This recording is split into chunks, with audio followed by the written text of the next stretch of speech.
Awesome. Well, I appreciate everyone joining us this morning. I'm excited to do this shared presentation with our friends from the National Wildlife Federation, Maria and Karen. So thank you all for joining us.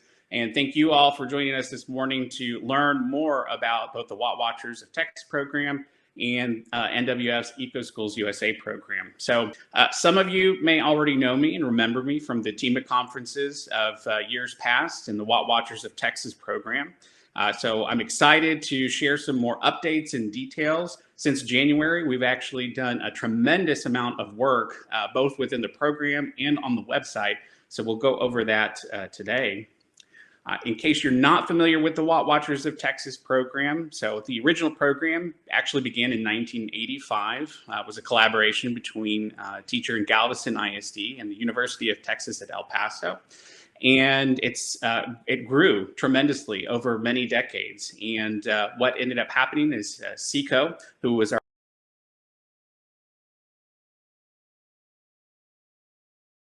Watt Watchers of Texas official patrol t-shirts. They've had a lot of fun and they promote it on social media. So it's always great to keep up with them and what their students were doing. So today, as I mentioned, Watt Watchers had expanded outside of just the original energy theme of electricity. We now have energy themes across the board, which includes water, materials and recycling, cooling and heating, transportation and food. So we're really now trying to inform teachers and students and the general public, their families, right, about the need to think about how energy is embedded and how energy impacts our modern and daily life. So one of the big changes that we've done since the beginning of this year on the website is make it a little bit easier for educators and even some of the older students to find and locate lessons and activities. The way they're able to do this now is that if you go into the activities tab, you can choose your theme. Before, you could only choose by a particular grade band, or you could choose by a particular theme, and now we've made it a little bit more granular. So you can actually do a couple of check boxes to choose your theme. You can choose your specific grade level, which is nice. And then you're able to identify a particular lesson that you like to use, like this example that you see right here. So whenever you get that lesson or that activity, you'll see the grade level that it is intended for. You can see the theme can be at home or it can be in classroom use, so different places where we expect this could be used. And then you see an overview, a summary of the activity, as well as the standards alignment, or in our case, the TEKS alignment that it's going to relate to. So we tried to make it as easy as possible for the educators to look at the activities and the lessons and then dive in immediately with them. So one question that has come up is, you keep saying lessons and activities, and what does that really mean, and how does that apply to the different age groups? And if you're thinking about elementary versus high school simply, so our elementary program is going to be more activity based. So you saw the Lego water dam in the last slide, whereas the high school is going to be more lesson based. So we want that one to take a little bit longer, the students to think about things a little bit more constructively, and it also fits in nicely with some of the other high school level programs around things like aquatic science and environmental science that are being offered across the state. On that note, searching for TEKS is also easier than ever before. So now we've added in a search box, which was not previously available, and allows you to put in a specific TEK. So educators, if they're looking for something in particular, they're not finding it just by looking through the grade band or the theme topic. They can actually just put something in the search box. And by the way, this also works with phrases and particular words, so it doesn't necessarily need to be a TEKS, but we found this was the easiest way to do the TEK search rather than putting hundreds of TEK standards up as a part of the search topics to choose from. So as I mentioned before, we have the new at-home resources page and the new at-home resources guide. So when you go to the website, it's going to look a little bit different now. It's more like a choose your own adventure. Do you want to choose to do something at school? Do you want to choose to do something at home? So you get to decide where you follow little Texan Ann on your adventure to round up the Wasters gang and save energy. at home or at school, so with your family or with your teachers and your peers. If you can see right here on the example page, the at-home resource, we really tried to tailor it to at home. It's not about going up and down and patrolling your hallways and looking for lights that are on or off, but it's really geared more towards what are the things that you can do within your home environment that are going to help you save that money at home, especially as so many students continue to work in an online and virtual fashion and for the foreseeable future. So as I mentioned, we also have our videos and the printables. We have a glossary, graphics, and so much more. We've now added in a teacher training session, as you can see on this slide here, that was done by our friends and partner, KLRN in San Antonio. So that's something that educators would often ask us about, and we like to share the teacher guide with them, as well as the video resource that we have here, so they can learn more about the program. Now, another big change that we've had since the beginning of this year is that Watt Watchers is now part of a new smart energy education program. This was developed in cooperation with our partners at Itron and CPS Energy in San Antonio. Smart energy education is really a culmination of a lot of other programs that we've been working on within the energy literacy space in K through 12. In some cases, there's also higher education and professional development. You can see here some of the additional resources include access to full-length documentaries. We have an energy industry career video series called Hidden Heroes. We have games with Minecraft education, discovery education, PBS learning media, and much more. And we'll continue adding to that over the course of the next year. So a lot of great additional resources that are available in smart energy education, and they're interconnected with the Watt Watchers program. All right, with that, I'm going to turn it over to Maria and Karen to talk about our partnership with the National Wildlife Federation. This is a great program, and was so excited that we were able to partner and team up on this one. And thank you for your time, and look forward to catching up with you all. And if you've got any questions, right, we'll chat after this.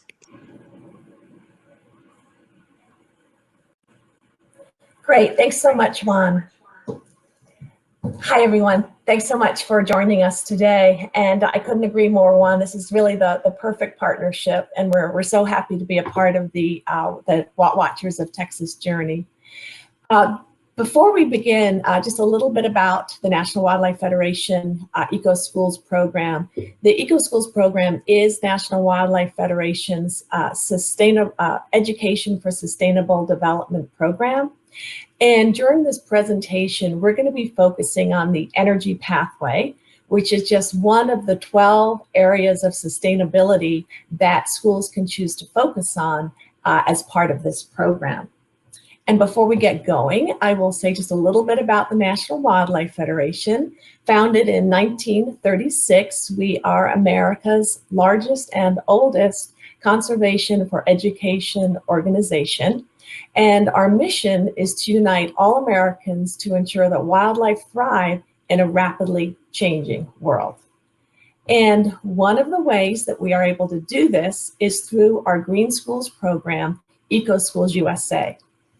EcoSchools USA empowers students to constructively and creatively address present and future global challenges and to create more sustainable and resilient societies. It is successful because it is student-driven, project-based, and helps schools connect to their community. As students engage in conservation activities, the campus and the school district ultimately see financial savings. And because students' learning is hands-on and relevant to their lives, we also see academic improvement.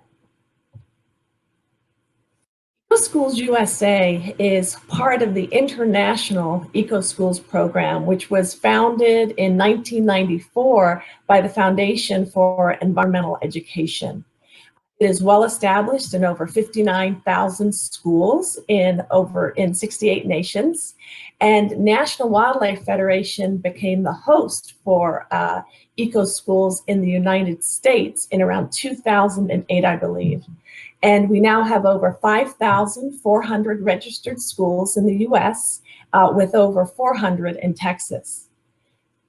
Key components of the EcoSchools program that really help to make it successful and a truly sustainable program are the 7-step framework, the sustainability pathways, and also the fact that it is an awards-based program. So looking at the 7-step framework first, once a school adopts the 7-step framework, they have a structure in place and a process to successfully engage students, staff, and the community in helping change the culture on their campus to one of sustainability. The steps include creating the Eco Action Team, which is the driving force that helps to lead the sustainability work. It is made up of teachers, students, and facility personnel and community volunteers. The environmental audit is the pre and post audit for any given pathway, which helps schools gather baseline metrics to inform their action plan so they know how to move forward. And the post metrics, which help them measure their success and their progress made. Schools also link to the curriculum to infuse sustainability work into their classroom and also into their required learning objectives. And they involve the community in their projects and celebrate their success with their communities. Finally, the last step of the 7-step framework is the Eco Code. And you can see 2 examples of the EcoSchools Code to the right of the screen. One is from a high school, the first one in yellow here, Keep It Green, from Lanier High School in Austin, Texas. It says, keep it green, pride in our school, respect for the planet, responsibility for the future. And the one on the right is a nice example from an elementary school. It is supposed to represent a traffic light. So stop, think, green. These are the 12 sustainability pathways in the EcoSchools program. And schools really do like the flexibility of the EcoSchools program. We don't require that schools follow any one of these pathways. It is entirely up to what is appropriate for their campus and their campus needs. And it's a fun process because students can be involved in electing which pathway to follow. The awards progression or the awards process is another thing that schools really like. Once they start on a journey with the National Wildlife Federation at the bronze level, we find that they really want to continue once they get to know the benefits of the program and once they understand how beneficial that 7-step framework is to have in place to enable them to do future sustainability activities. So at the bronze level, schools are required to complete 1 pathway and follow a given set of criteria for the 7 steps. At the silver level, it's 2 pathways with a more robust set of 7-step criteria. And then at the green flag level, it's 3 pathways and the most robust set of criteria for those 7 steps. Once a school attains that green flag award, we do require schools to reapply every 2 years to ensure that they are keeping up their sustainability activities and or increasing them and moving on to additional pathways. If they're not, they're no longer an eco-school. So they do have to renew every 2 years to remain their status as a green flag eco-school.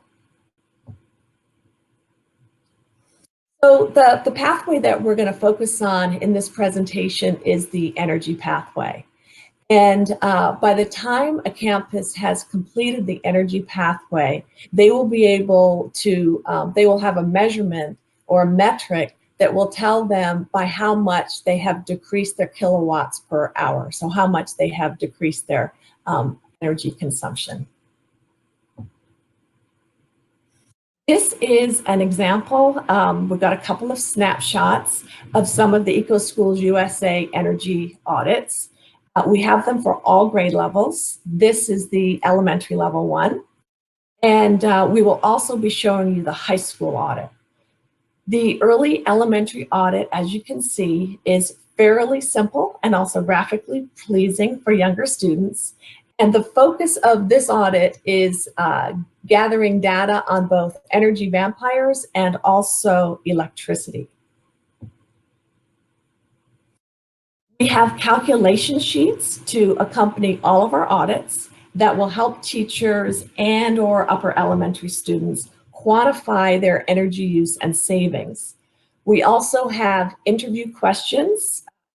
Students interview their campus custodians, facility managers, sustainability managers, or whoever the appropriate person may be in their district to gather more information about energy use on their campus and or in their district.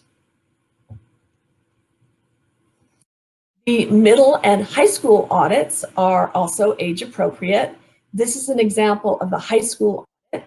Students are asked to identify the energy sources their district uses, as well as the efficiency of the equipment that is being used. They are also asked to think about the data they have collected and the implication of that data. Similar to the elementary school audit, the focus of the high school audit is on energy vampires and also on classroom lighting. The difference, however, is that in the calculations sheet at the middle and the high school level, we go a step further and include calculations on carbon emissions. And with that, I'm going to turn it over to Karen Bishop, our coordinator, who will show you EcoSchools USA and the energy pathway in action. Great, thanks, Maria. In the following slides, I will share with you how we have partnered with school districts to work on the energy pathway through EcoSchools USA, and then share 2 examples of the schools that have successfully reduced their energy use through conducting the EcoSchools USA energy audit. So our first example is Houston ISD. In 2014-2015, we worked with this school district's Department of Energy and Sustainability to launch a Green Schools Challenge. Schools that took the pledge to carry out energy conservation on campus and learned about EcoSchools USA and the energy pathway were eligible to receive funds for their campus through the National Wildlife Federation and a painting landscaping project on their campus through Houston ISD. The Energy Department then tracked the changes in campus energy use per square foot and were able to demonstrate some significant changes from schools who participated in the challenge. In spring of 2017, the district launched an Earth Month campaign, and schools that completed the EcoSchools USA Environmental Review Checklist, which asks questions on all 12 of our sustainability pathways, received points toward winning a campus sustainable schoolyard habitat. And one of our EcoSchools actually won that sustainable schoolyard habitat. Our next district level example is Austin ISD. National Wildlife Federation has participated in Austin ISD's Environmental Stewardship Advisory Committee for several years. This committee assists the district in being a recognized example of environmental education, stewardship, and sustainability. The district now has an energy conservation engagement coordinator who is spearheading a district-wide energy leadership program with a goal to reduce energy and water utility costs by 15%. Working with the National Wildlife Federation's EcoSchools USA program and other partners, schools are participating in school-based activities, social media campaigns, and more to reduce their energy use and increase awareness of the need for energy conservation. Austin ISD also has an amazing publicly accessible dashboard that you may have seen before that allows the school community to see several metrics related to energy and water use, both district-wide and at the campus level. A classroom energy checklist was distributed that lists some easy ways for a classroom to save energy. With the EcoSchools USA Energy Pathway Audit and Action Plan, schools are able to create further goals for their campus plans and meet as an eco-action team to monitor results on this classroom level. To take a deeper dive into the EcoSchools USA Energy Pathway at schools, I will be sharing 2 examples from Austin ISD. So this first one is Brook Elementary. After conducting the EcoSchools USA energy audit, Brook Elementary set a goal and worked hard to make sure every student on campus learned about energy conservation. Upper grade levels learned about the importance of incorporating alternative renewable energies as a source of electricity, and learned that a portion of Austin ISD's energy expenditures are from renewable energy. Younger grade levels drew pictures and made a sentence statement on how they can save energy personally due to taking efforts to reduce their energy and other sustainability initiatives on the campus.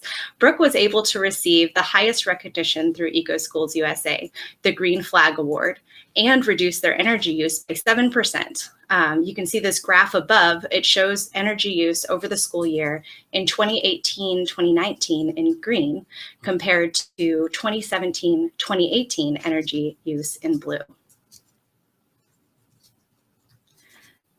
Then Eastside Memorial High School launched an Adopt a Teacher campaign as part of the energy action plan they were carrying out, and worked with 10 staff members at the school to reduce energy use by over 11,000 kilowatts.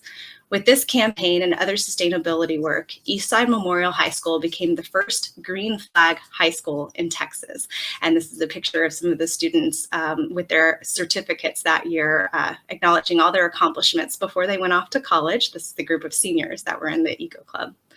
Since that first year, their work has continued with reducing energy in different ways, such as building a rain garden with native plants to reduce the need for water, and by taking on personal, individual campaigns to reduce their carbon footprints. They have reduced their energy to date by 17%, and in this graph, you see data from 2018-2019 again in green, and 2017-2018, the prior year, in blue.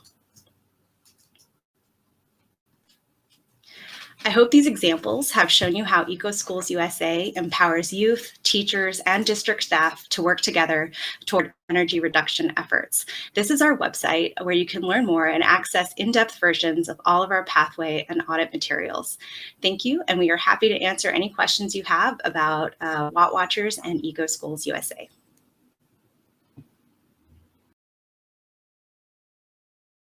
Okay. So we are going to start opening this up for questions. We have Juan Garcia and Karen Bishop here, so they can begin. Juan, go ahead and unmute yourself. Karen, can we see you? And turn on your microphone as well. And guys, if you have any questions or comments about the program you saw, let's go ahead and start putting them in the chat pod. And while we're waiting for folks to have questions or comments, Juan, is there anything else that you would like to kind of, now that you're here and live and in person, is there anything that you would like kind of to say to our crew? Hi, Cami, and thanks everyone. Just so happy to be joining everyone live, and thanks to Karen for joining me for this as well. We are very excited at Watt Watchers about the partnership with the EcoSchools USA program and NWF. So just thanks for having us here. And Karen, we welcome you too. Thanks for coming back. Oh yeah, thanks so much, and thanks for this reprise of our session. I'm happy to see some folks here that are learning more about both Watt Watchers, the changes with the at-home lessons and activities, and to learn more about EcoSchools USA, and definitely happy to answer any questions you have. I see Mr. Roden is typing. We'll wait for his comments or question.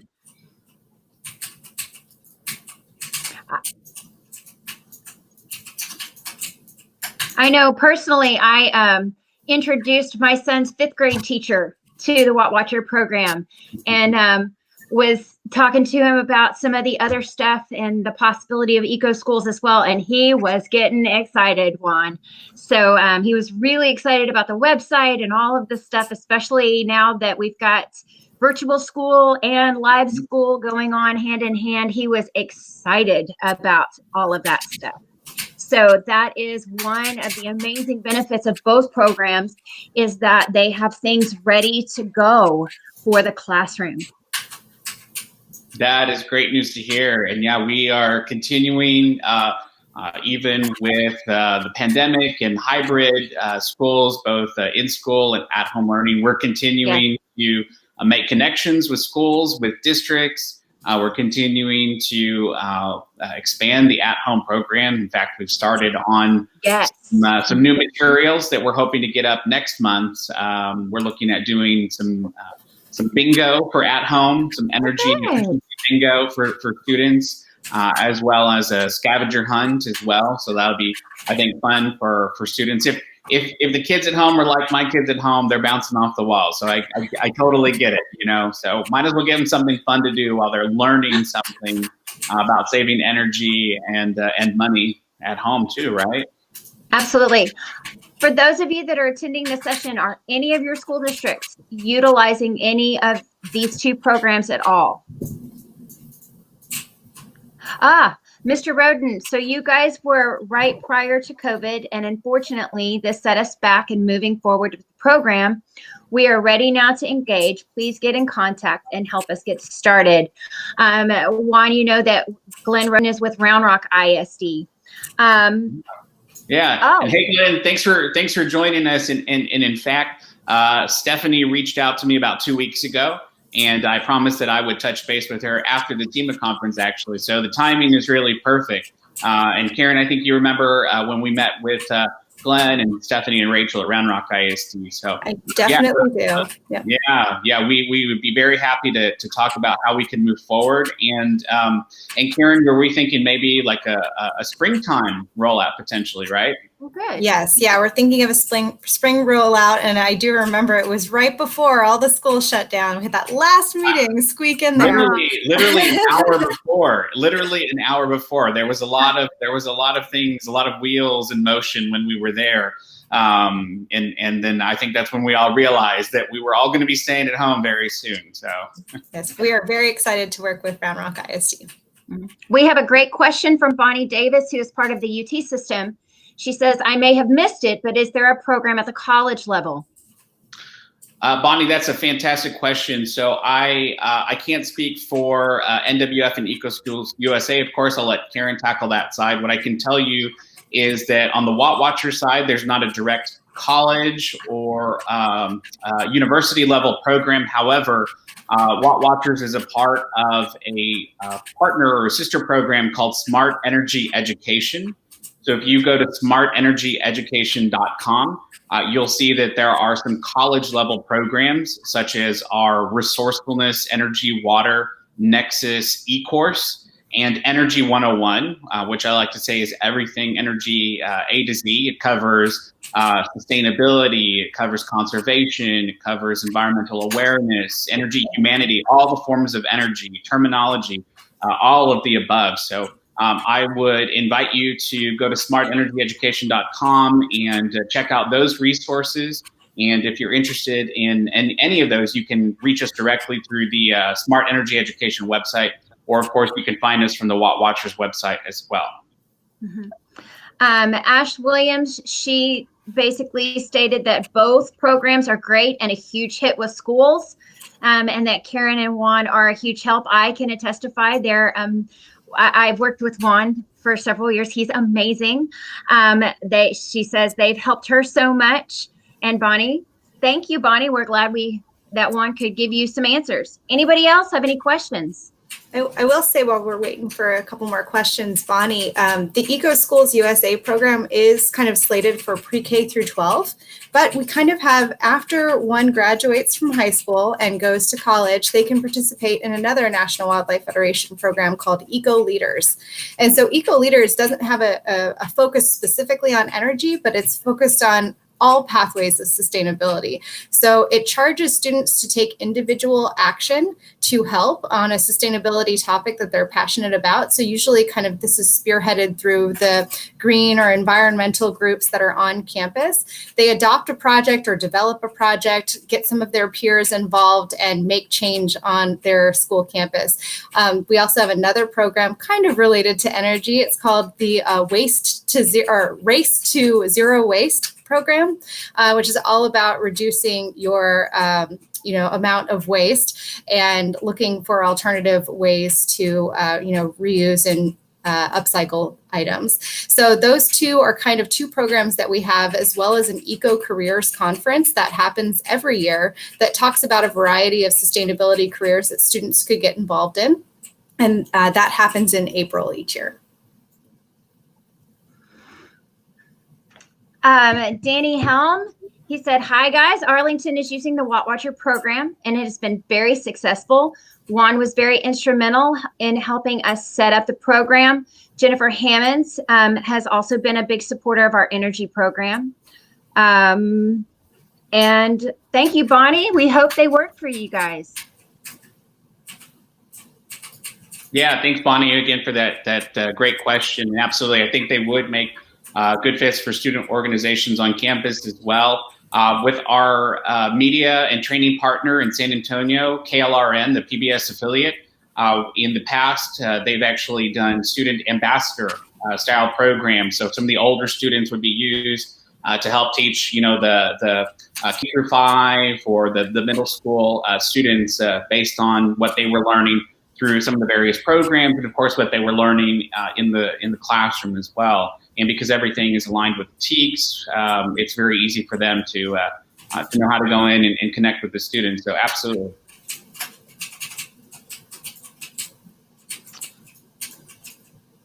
Does anybody else have any other questions? I know that I believe that you can connect with Juan and Karen through the networking section of our virtual platform. But also, if you have any questions for them, I am happy to give out their emails so that you guys can reach out to them personally, either for your entity, your university, or anything else, and they can get you guys information about utilizing these programs there on your campuses. I also put into the chat just now some at-home resources that we have developed from the EcoSchool side that, for energy at least, gives a shout out to the Watt Watchers lesson activities, such as making a pinwheel to demonstrate wind energy or making your own air conditioner.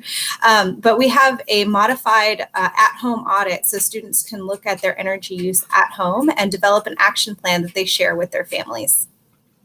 It's fantastic.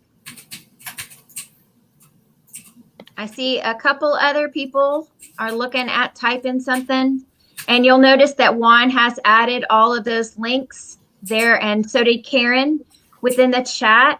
You guys can real quick copy those and hang on to them.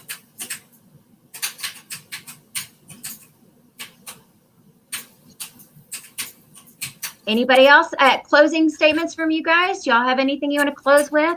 I know we're closing a little early, but it looks like everybody's kind of excited and wrapping up their comments. I think folks are always happy to get a little bit of time back, for a potty break or go grab a drink. Such is life in the virtual presentation world, right? Yeah. Karen, I'll let you close first. Sure. Yes, Glenn, Maria will be with us at our next meeting.